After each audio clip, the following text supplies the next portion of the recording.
Sir, केमिस्ट्रीचा अभ्यास करताना सीईटीचा आणि नीटचा जर आपण विचार केला तर कोणत्या चॅप्टरला जास्त वेटेज आहे किंवा कोणत्या चॅप्टरला आपण महत्व द्यायचंय? ओके, जसं मी सांगितलं त्या पद्धतीनं जर आपण फिजिकल केमिस्ट्री जर घेतली तर फिजिकल केमिस्ट्रीचा पहिला जो चॅप्टर आहे some basic concept of chemistry, पण त्याला आम्ही आमच्या भाषेमध्ये मोल कन्सेप्ट असं नाव.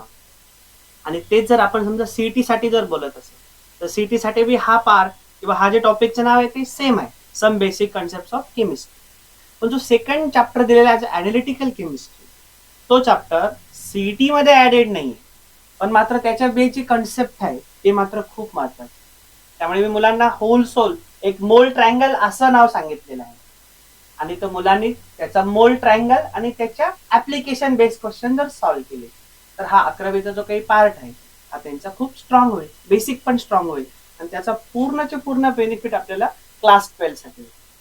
मग असे भरपूर सारे चॅप्टर्स आहेत. तर मी असं म्हणेल की आमच्या विद्यार्थ्यांनी आमचा जो काही एक शॉर्ट पिरियडचा जो क्रॅश कोर्स होणार आहे, हा क्रॅश कोर्स जर जॉईन केला, कारण आता छोट्याशा पॉडकास्ट मध्ये सगळं केमिस्ट्री सांगणं तर शक्य नाही, पण मग मोल कन्सेप्ट हा फिजिकल केमिस्ट्रीचा टॉपिक आहे. 12चे पण आहे बरेचसे काही, आपण ते बघूया आपण पुढे. म्हणजे साधारणतः एक 10 ते 12 चॅप्टर्स त्या दृष्टीने महत्वाचे असतील. बिलकुल.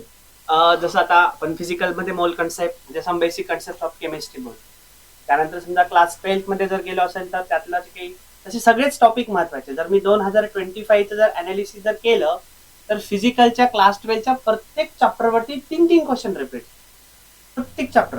हे 25चं अनालिसिस सीईटीनं त्यांच्या जे काही काय सेल ज्याला आपण सीटी सेल म्हणतो त्यावरती पण. म्हणजे मग विद्यार्थ्यांनी ड्रॉप न करता सगळ्याच चॅप्टर्सचा चांगला अभ्यास करावा.